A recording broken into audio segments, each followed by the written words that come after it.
Okay, so in logistic regression, what happens is we try to guess yes or no, true or false kind of stuff. Now you may think, why you have regression as a name if it is a classification problem? Now, the name regression is there because logistic regression is directly derived out of linear regression. So that's why you have the name logistic regression. Now, one more thing that logistic regression does, that it doesn't directly give you the classification like this belongs to class A or this belongs to class B. Just imagine like taking an example that you have all your data and you want your model to decide between class A and class B. Now logistic regression doesn't directly give you the value class A or class B. It just gives you the probability that what is the probability of your data set to be in class A and what is the probability of your data set to be in class B. So that's what logistic regression gives you. So that's what the basic of logistic regression is. It's returning you a whole number, like a continuous number, but in a way so that you can guess in which class your model is going to be there. Like out of all the data you have provided, it can guess that there's 60% chance that your model is going to be in class A and 40% chance that your model is going to be in class B. And you can see there's more than 50% chance of class A, so we'll go with class A. That happens in logistic regression. Now we'll see some of the slides of logistic regression and then we'll see how exactly logistic regression works in the coding part. Now before that, let me share the screen. Where is share screen? So share the screen. Now just text like in the chat, just text me that you all can see my screen so that I will continue.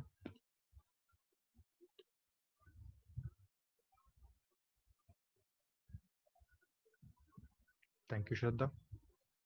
Thank you, Shranshu. Okay, thank you. So logic regression. So it produces a result in a binary format, which is used to predict the outcome of a categorical dependent variable. Now, categorical dependent variable. Categorical, it means you have categories. You don't have a continuous number like from minus infinity to infinity. You have a categories. So it category can be anything, 0 or 1, yes or no, true or false, high or low, or anything. Now currently we are considering only two values. Will I'll also explain you how it works with more than two values. It means when you have to guess between three classes or four classes or more than that. So currently for now, we are guessing for two values. Now, why we're not using linear regression for this particular problem? Now you can see for all the answers, for all the training data set, your answer is gonna be either 0 or 1. If it's a binary classification, then your answer is gonna be either 0 or 1. Now, if you're trying to make a line for this thing, it's gonna be a really bad line. As you can see, your data points are here, and the line is passing through here. Now, even if you'll try to find a best fit line, there's highly unlikely that it's gonna give you more than 30% accuracy. It's not even gonna give you not even gonna give you 30%. It's gonna give you like 20% something. So that's the problem with regression problem. That it's good in regression quotients, but when it comes for classification, linear regression doesn't work at all. So what we have to change in this linear regression line to make it predict the classes. So now you can see you don't want any answer which is above 1 and you don't want any answer which is below 0. So what we have to do, we just have to chop these two parts. Okay, so the two parts have been chopped. It means if you're getting some answer above than 1, then it has to be 1. If you're getting any answer which is below 0, it's going to be 0 only. So this is a logistic thing. Now, as you can see, this is a kind of a S-shaped graph. So if you see the exact logistic regression curve, it's something like this. Now it's a S-shaped graph, which is limited between 0 to 1. So you can provide any value of x. It will only be between 0 to 1. Now the position of x will provide the percentage. As I have told you, it gives you the percentage of what percentage, like what is the probability of that particular class, like that particular data set, to be in a dat class. So that you're guessing if x is 2, you're getting the answer.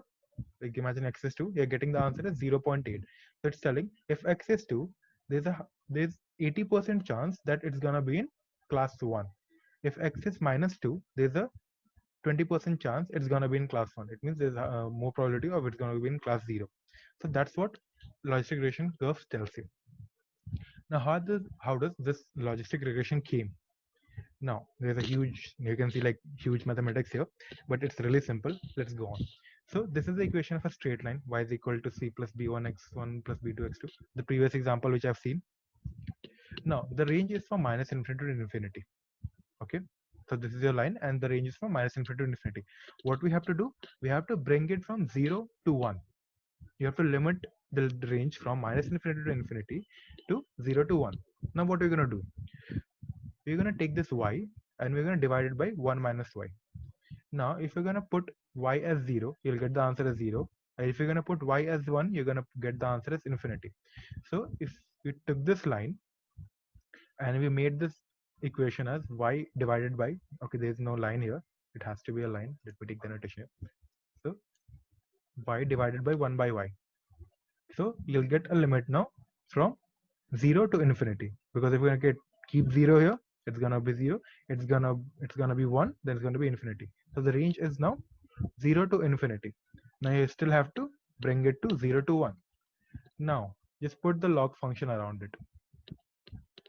You'll limit the function from 0 to infinity till 0 to 1. As you remember the graph of log, it's gonna be something like this.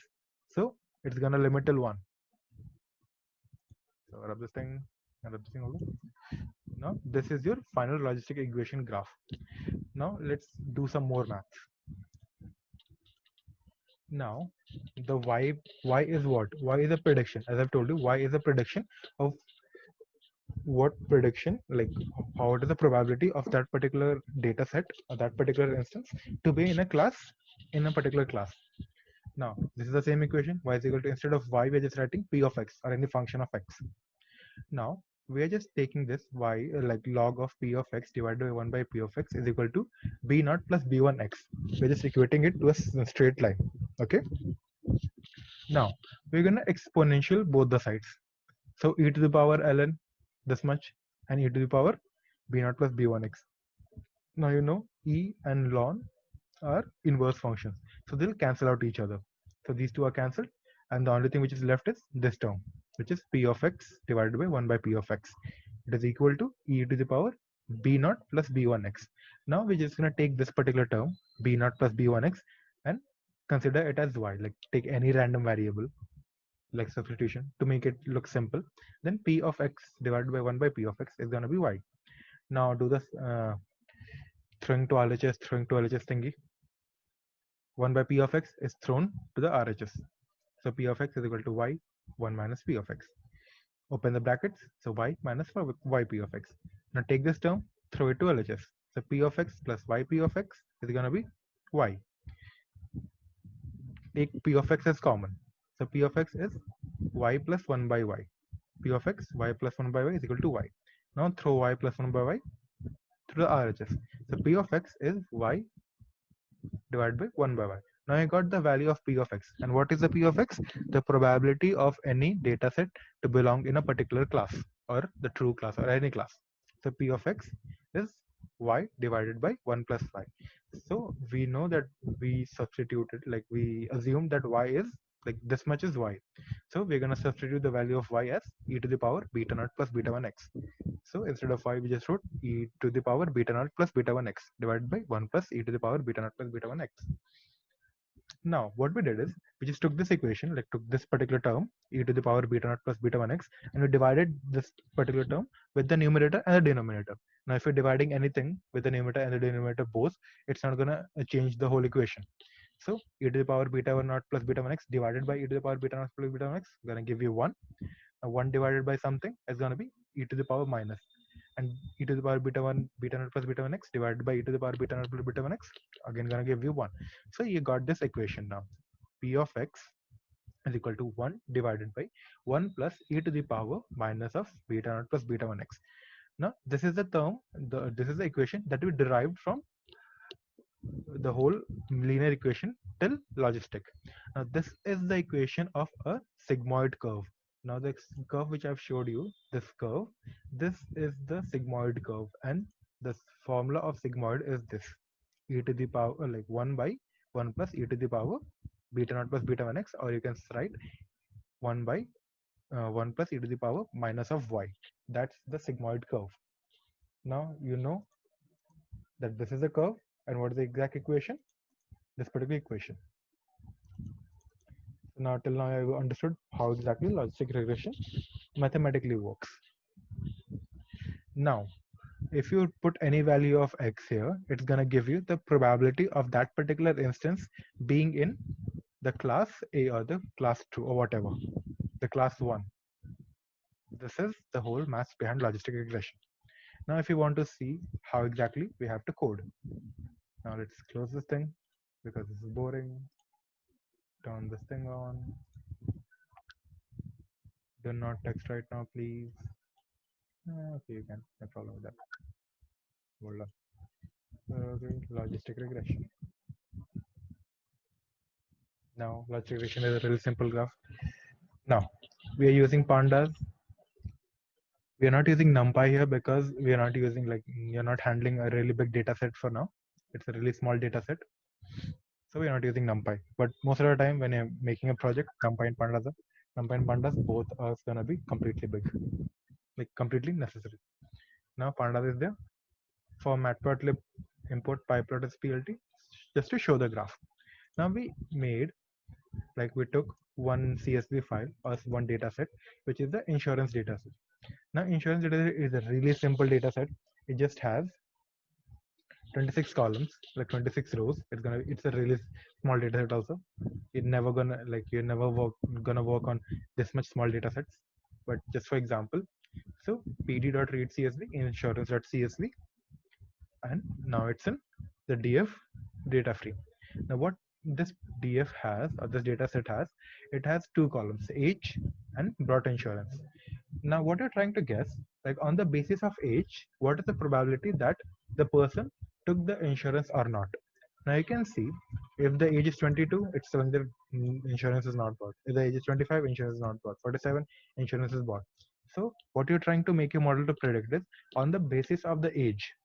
You want the model to predict that the insurance is bought or not. Now you can see age is a continuous data. You can have age from 0 till, can't say infinity, but hypothetically infinity only. So it's infinity.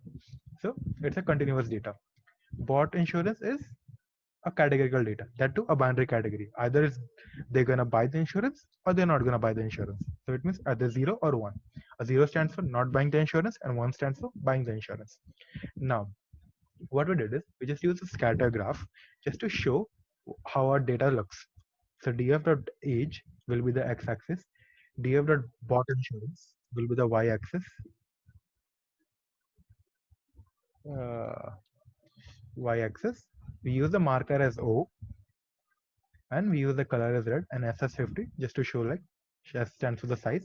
If you'll S the size has default size is, I guess, 10. So if I leave at 10 only, then the dot's gonna be really small. So I did it at 50. Now if you can execute this thing, you can see the distribution of your data set. Now you can see it's, if the age is lesser, like if the age is between 20 to 30, it's highly likely that the person will not buy the insurance. And if the age is more than 40, it's highly likely that the person will buy the insurance. Now still there are some outliers, which are the speciality of real world data, that you'll have outliers. Exception prove the concept. So you have the outliers, but generally if the age is low, then not buying the insurance. If the age is high, then buying the insurance. Okay, so till now you understood about all your data. Now what you're going to do, again, we're going to use the model. You're going to use this particular data set to split it between training set and testing set. Now how to do that? How many people are going to text me right now? PhD.scat, nothing. So from sklearn.model selection, we are importing the train test split. Now, in yesterday's class, I was talking about train test split, how exactly it works. So in train test split, you provided the df.age, which is the x value. Now, what exactly you provide in the train test split? The dependent variable, the independent variable, the train size, and the random state. Now, the dependent variable will be the brought insurance, The independent variable will be age. The train size, it's completely upon you. Now random true, let's give it random true. If you're not going to give random true, it's going to take random set as 1. It's fine. So df.age, we provide the independent variable. df.bought insurance, the target variable, and this time we're specifying train size. In the last case, we have specified test size. So you have to specify either of the two. Either you have to specify the train size or you have to specify the test size. It's completely depending upon you. So you are specifying train size as 0.9. It means you want 90% of your data to be for the training data and 10% for the testing data. Okay. So executing this line, you'll get 4 values: x train, x test, y train, and y test. So x train will have all the x values, and their corresponding answers will be saved in y train, and x test will have all the testing values, and their answer will be saved in y test. Now, previously we were making the linear model or the linear regression. So what we used from sklearn.linear model, import linear regression. Now what we are making, the logistic regression. So what we're going to use from sklearn.linear model, import the logistic regression. And what we have to do again, the exact same thing that we did for the previous linear model. We make an object of the linear regression, like we are going to make the model of the logistic regression. So model is equal to logistic regression and model.fit. Now these two lines did the whole stuff that I've explained to you previously in the slides. They're doing all that sigmoid graph, putting the value, getting the predictions. All the things have been done with the single line code. Now you can see when you run this code, you'll have so many parameters. C of 1, class weight, dual, fit intercept, so many things. So these are the things which are known as parameters. So if you have a model, you can fine tune your model to be more specific for your own condition, like your what's that word, problem statement, not the exact data set. Like if you're fine tuning a model for the exact data set, it means you're overfitting. It's not good for your exact problem statement. So fine tuning your machine learning model is a complete different thing. Like you should know what exactly your model is, what exactly all the things in your logic regression means, what all these particular parameters are, what either they are hyperparameters or they are just model parameters. So you have to learn all these things. So even if you're not specify anything, it's going to take the default one. Default one most of the time works completely fine with you, unless and until you are really desperate to get that 1% more accurate. All the default parameters is completely fine for you. Now you did the model.fit with x train and y train. Your model has been trained. Now you want the predictions. So you pass model.predict and you pass the x test. So for the x test, you'll get the answer as y predicted. Now you can see y predicted as answers. Now we have seen for insurance, I guess I've seen. So I'll show you the x test. Now x test has only 3 values: 29, 60, and 25. As you see, there's only 27 values, and I've used 90% as a training set. So for testing, only 3 values keep. So age is 29, 60, and 25. And you're getting the prediction as for age is 29. You're getting the value, like you can see, I've explained, I've shown y predicted. So y predicted has the value 0, 1, 0. 0 stands for not bought the insurance. One stands for bought the insurance, and again 0 stands for not bought the insurance. So for each and every value of x, you have an array which predicts what the model thinks and the answer should be, either they bought the insurance or not. So you can see for x, for the first value of x, which is 29, the model predicted that it didn't bought the insurance, which is 0. For the second value, which is 60, the model predicted that it bought the insurance, which is 1. That's why it's 1. For the third value, the model predicted that it's 25, so it's not bought the insurance. So when we saw the data by ourselves, we like figured out that if the age is low, then the people are not buying the insurance. But if the age is high, people are buying the insurance. Okay. Now, after this, as I've told you, you got the answers. But what I've told you, that logistic regression gives you the probability of the data set to be belonging in that particular class. So how to see the probability? To see the probability, we have one more function which is known as predict proba. So proba stands for the probability, and you provide the x test. Oh, sorry, x test. So what this thing gives you, it gives you the probability of that particular data set or that x value. What is the probability of that particular x value to be in either of the two classes? Now you can see for first value of x, which is 29, it's giving 55, like 0.55 and 0.44. First column stands for 0, and second column stands for 1. So it's telling this 55% chance that this x value will lie in the value 0, and this 44% chance that it will lie in value 1. It's commonly like these two should add and become 1, because the probability of happening is equal to 1 minus the probability of not being happening. So this 55% chance of it being happening, then 44% chance of it being not happening. So you can see 55% chance of it being happening means 55% chance of being 0. So that's why your answer is 0. For the second value, it's telling that there's 18% chance of it being 0 and 81% chance of it being 1. So that's why you got the answer as 1. Now for the third value, which is 25, there's 63% chance of it being 0, sorry, 61% chance of it being 0, and 38% chance of it being 1. So that's why we're going for 0. Now if you want to check the model.score, like how well your model worked. So you're gonna give model.score, you're gonna provide x test and y test. So what this model.score does is it's gonna take the x test, predict the values, and I'm gonna compare with the exact values, and I'm gonna give you the percentage, like how much percentage your model is accurate. Now you can see the model is 66% accurate. And why it's really low? Like you should expect something like 90% accurate model or something like that. But below 90 were not acceptable, only because our data set is really, really small.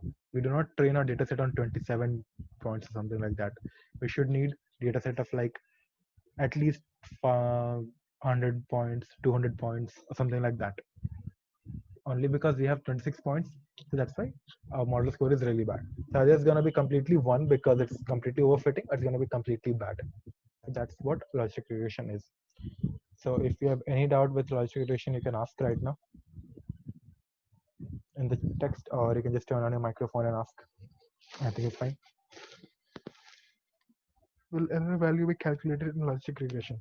Okay. You can ask, you can find the error values, but the problem with error values is, as I've told you about error values are the distance between the actual and the predicted one. Okay.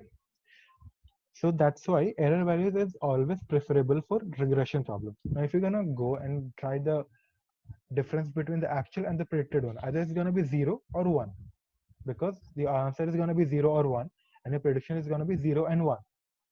So either it's gonna be completely 0, that there is no difference, or there's gonna be a whole difference of 1, like difference of 1.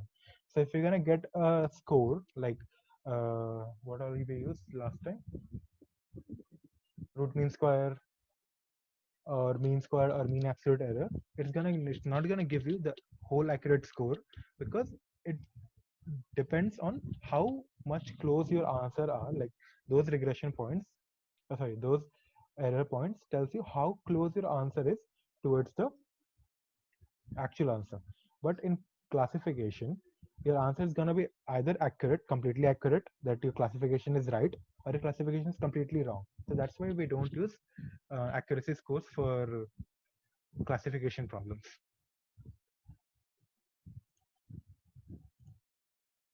Where is the chat box? Okay.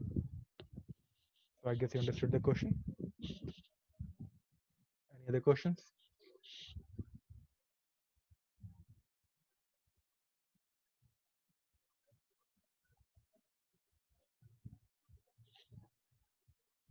And if no one has any question, then you can just give a thumbs up or something like that.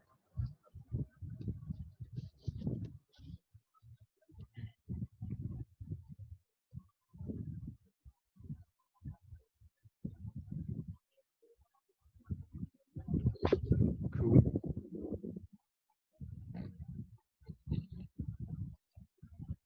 Thank you.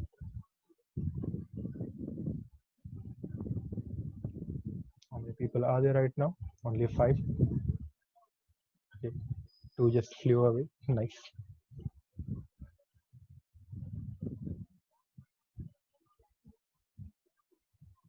I don't remember.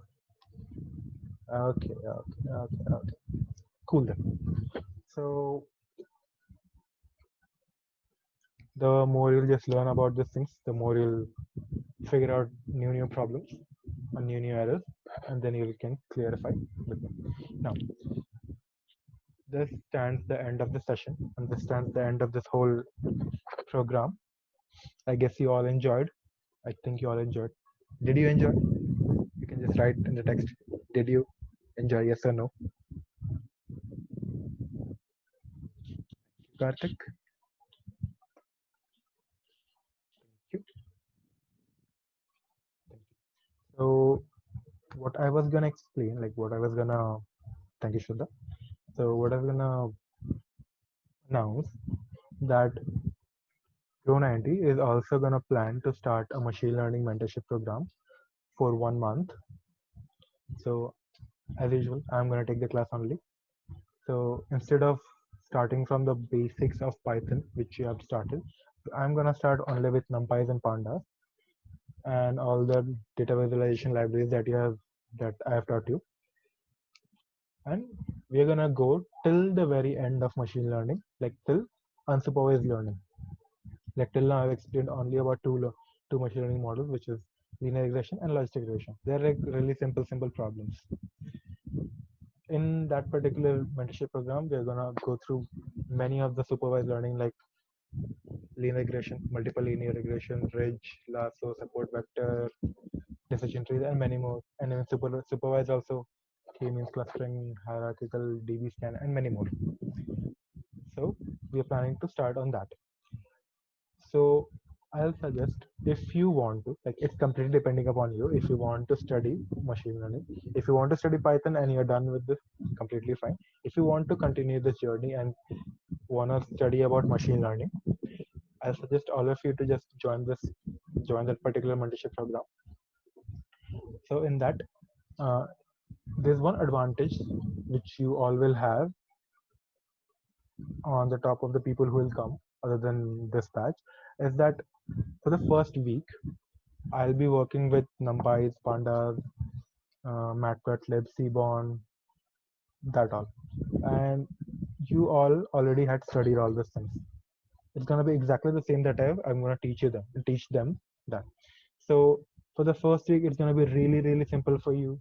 So instead of giving focus on what I'm teaching, you can just have a small revision of that, because if you're attending the class, you just have a small revision of that, and you can focus more on like making yourself more better in working with NumPys and Pandas. Because one of the main things that people don't understand, not people, like most of the main thing that students don't understand is, the moment they start learning machine learning, they start only thinking about all the machine learning algorithms, like supervised machine learning, the linear regressions, logistic, support vector, and all. The thing that they don't understand is the part that they have to do before the machine learning part, which is the data handling. And all the, like, wherever I worked as a machine learning engineer, like machine learning intern, the only thing that I've learned is, in all the like also in all the interview that I've sat, they're never gonna ask you like how good your model is. They're only gonna ask you how well you handle your data. Because when you're gonna work on, like, if you, like, in future you're gonna work as a machine learning engineer or as a data scientist or data analytics or anything like that, making a model is not a big thing. As you have seen, there's exactly 2 lines of code to make a whole model. The biggest problem is to make that data compatible to that model. As you can see, this model is really simple. This data set is really simple. But when you work in that particular company, this is not the thing that you'll get.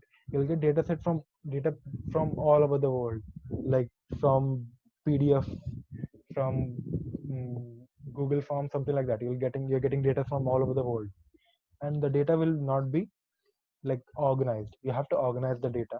You have to find out which one is useful, which one is not useful. You have to find the multicollinearity, like if the features are only dependent on something else, and if the features are really dependent or not, these are the things that you have to find out, and you have to give an exact reason on that. How can you just balance that? There's a chance that you have this particular column. For training on that particular column for the model, your model is increasing the percentage, like the model is increasing in accuracy, but it's taking a whole lot of time on your model to train. So instead of training on a model, you can just leave the model alone with that particular feature, so that your model will work a little bit like 1% worse, but your model has been trained an hour early. So that's the things that you have to like handle upon. So that's why I always suggest everyone who's like coming in machine learning to handle the data with numpys and pandas. You have to like have a whole grip of all the data sets and how to change the data, how to handle the missing values and all. So if you're gonna join that particular code, join that particular program, you have this whole particular week so that you can work on this numpys, pandas, how to handle the data sets, how to handle the missing values, how to fill in the data sets, the labeling and all. So these are things that you'll have an advantage on. So I'll highly suggest all of you to join the program. Now it's completely depending upon you if you want to join or not, but I'll suggest you to. So yeah, that's the mm, announcement that I have to make. Any questions that you have about this thing?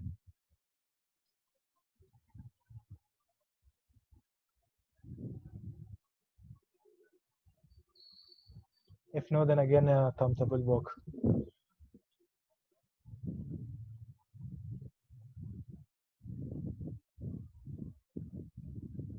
Okay.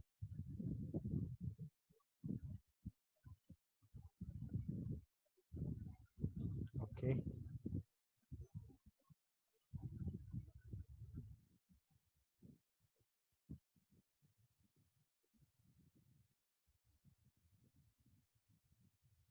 Looks like everyone is completely fine with the announcement. So most probably like today or tomorrow or day after tomorrow. I don't exactly know when. Mrityunjay sir will Mrityunjay, not sir, like Mrityunjay will send the link for the registration in the group. So if you want to join, I'll be really happy to see you in that particular mentorship program.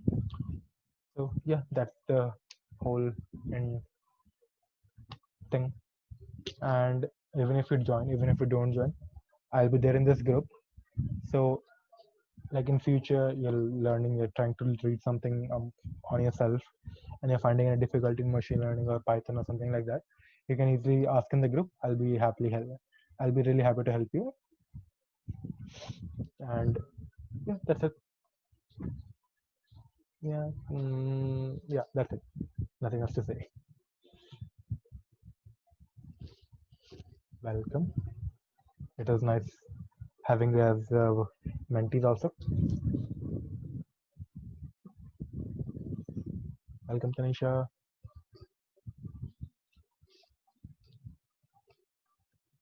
There's only three minutes remaining.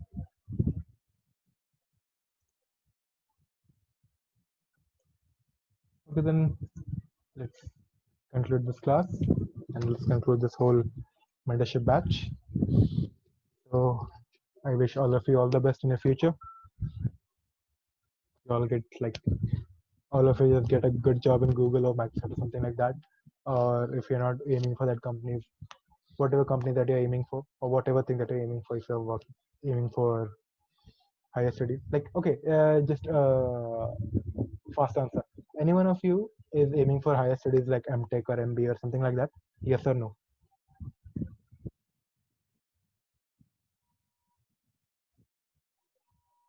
Just type yes or no fast. We have only 2 minutes and 30 seconds.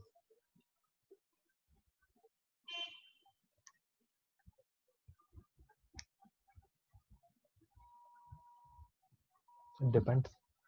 Cool. Maybe. Cool. Shraddha, may I know in which year you are? And Tanisha, and also you. Like even you can say that in which year you are. I guess you're in first year. I don't remember. Most of you are in first year. Finished in first year. Everyone in first year. Yeah. When I was in first year, I thought of going for the like I had like 10% chance that I'll go for higher studies. When I reached to the third sem, sorry, third year, final job for 2 years and then pursue MS. That's a nice idea. Going to US, bro. Yeah, so I was telling like in third year, I made my mind that I can't study more, so I gave up. Cool then. So time for higher studies. Then start focusing on that.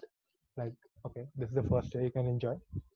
Second year, start focusing on that because it takes a whole lot of time and energy to go for that. To get a good college, you need to like balance your college life also and the study of for the entrance exam for that. Okay, then thanks for having me as a mentor. We'll meet someday again. Bye bye. Let's stop the share recording. Bye bye.